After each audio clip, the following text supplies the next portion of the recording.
There's been a couple of videos talking about the idea of high-speed rail between New York City and Chicago. But New York City is not the only major East Coast city that I think should have a line heading to Chicago. I think Boston should have that too. So let's talk about what that route should look like. The first stop would be at Boston South Station. It is the busiest intercity passenger rail station in the Boston area. Hence, the stop at South Station. It would also connect with Acela, the one current high-speed rail line in the United States, if you want to call it high-speed rail. The second stop would be at Boston Back Bay. Despite Back Bay's proximity to South Station, Back Bay is still a key stop for those heading to or from Boston, just due to the connections offered by Back Bay that aren't offered by South Station. The next stop would be in Worcester. It is a city of just over 210,000 people, and the metro area population is just over 860,000 people. That makes the Worcester metro area the 69th largest metro area in the United States. Additionally, the train station for this line would be at the western terminus of the Framingham-Worcester line for the MBTA. That's worth noting, because Worcester is a place where people can transfer from the high-speed rail to MBTA commuter rail to head to destinations between Worcester and downtown Boston. There'd then be a stop in Springfield, a city of about 156,000 people. It is the third most populous city in Massachusetts, only behind Worcester and Boston, the previous two stops on the line. Springfield's various higher education institutions also attract about 20,000 students a year. Something worth noting, because college students are less likely to own cars and more likely to take public transit than other Americans. The train line would then cross into New York State. And the first stop in New York State would be at the Albany Rensselaer Station. On paper, this doesn't seem like a terribly impressive stop. After all, Albany, despite being the capital of New York State, has about 100,000 people.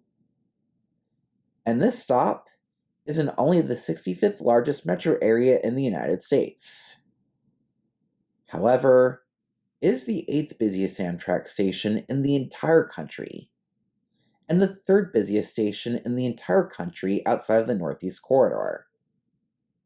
So, you could make an argument that this would be one of the most important metro areas in the country to connect to high-speed rail, as weird as that may sound.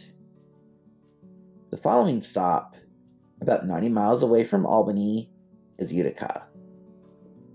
It is a city of about 65,000 people. While the population figure is a bit modest, it's still a decent-sized city, and has shown some signs of growing after losing population for decades. There would then be a stop at Syracuse. It is a city of just under 150,000 people, making it New York State's 5th largest city. And then we go to New York State's 4th largest city with the next stop, that stop being Rochester. Fun fact about Rochester: it is the only American city to have built and run a subway, only to have later abandoned it. It was abandoned in the mid-1950s, and I made a video on the story of Rochester subway. Next would be a stop at Buffalo, a city of about 278,000 people.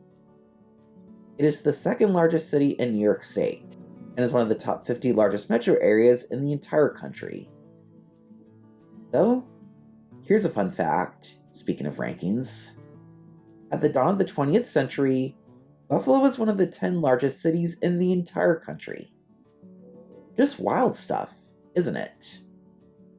Also wild is the extent to which deindustrialization affected the city. Anywho, before I talk too much about deindustrialization, which is something I can talk about with many cities on this route, I should talk about the next stop, which would be at Erie, Pennsylvania. Erie would also be the only Pennsylvania stop on this route. The train line would then reach Cleveland, which is the largest metro area on this route since the first stop in Boston. A Cleveland stop is also where the line would come together with my proposed New York to Chicago high-speed rail line. There'd be a stop at Toledo, a city of about 270,000 people. As I said in my New York City to Chicago high-speed rail video, while Toledo is a big city in its own right, the stop is made even more important by the fact that it would have a key transfer point for people heading northward to Detroit on my proposed Indianapolis to Detroit line, or southward to Indianapolis. The penultimate stop would be at South Bend, home to Notre Dame's Fighting Irish, which is kind of appropriate for me to say, as I literally drafted this part of my script on St. Patrick's Day. More importantly, it is a city of about 103,000 people. And then this line would conclude with the western terminus at Chicago, America's third largest city. And there's my proposed route. Now to my thoughts on this proposed line. Despite my marketing this on my channel as a Boston to Chicago line, the primary purpose of this line wouldn't be for people traveling between Boston and Chicago. Why, you might ask? Well, the distance from Chicago to Boston on the current Lakeshore Limited is just over 1,000 miles. Assuming a similar distance on this proposed line, as well as speeds competitive with high-speed rail in other parts of the world, I calculated that would conservatively still take over 6 hours to head between Boston and Chicago. In contrast, a flight between the two cities would take at or just over 3 hours. And even once you add in the baggage claim at your arrival destination, as well as the need to arrive 2 hours ahead of time at your departure destination, the plane still has the edge over the train. The only way the train would be the preferred mode of transport is if it's significantly cheaper and significantly more pleasant than the plane. I still think a direct high-speed train from Boston to Chicago would still be useful, though. Why? Because if it is as fast as other bullet trains from around the world, it would still be slightly slower than flying, while at the same time avoiding stressful airports. Even more important is that this route will connect intermediate-sized cities to other intermediate-sized cities, as well as intermediate-sized cities to larger cities. On the topic of the latter, a bunch of these intermediate-sized cities have significant demand for travel to Chicago and Boston. Demand that might shift from the airplane to the bullet train if bullet trains existed. A few examples of such city pairs would be Buffalo to Boston, Rochester to Chicago, and Syracuse to Chicago, all of which would be competitive with, or faster than flying, assuming an average speed for this line of about 160 miles per hour. On the topic of Chicago, the reason Chicago makes sense as a natural western terminus of this line is because so many people's destinations, both in mid-sized cities covered by the route, as well as large cities, is, well, Chicago. Given that fact, Chicago seems like the natural cutoff point.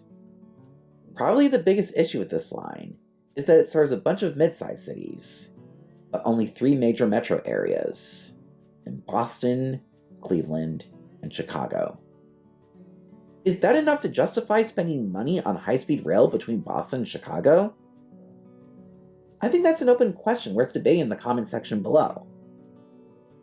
I lean yes, because of the sheer accumulation of mid-sized cities served on a logically constructed east-west corridor. I mean, consider the fact that this line would serve metro areas adding up to about 22.5 million people, nearly half the entire population of Spain, a country with world-class high-speed rail. If Spain can get high-speed rail, so should this corridor, I would argue.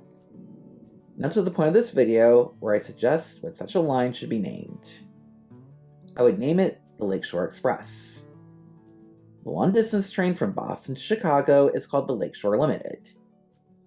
And as this line would be faster and make fewer stops than the Lakeshore Limited, I think that Lakeshore Express would be an appropriate name for this line. So, that's pretty much it for this proposed line. I'd like to hear your thoughts on this proposed line in the comment section below. Make sure to also hit the like button and subscribe to my channel for more content on imagining better mass transit in the United States. Thank you, and have a good day.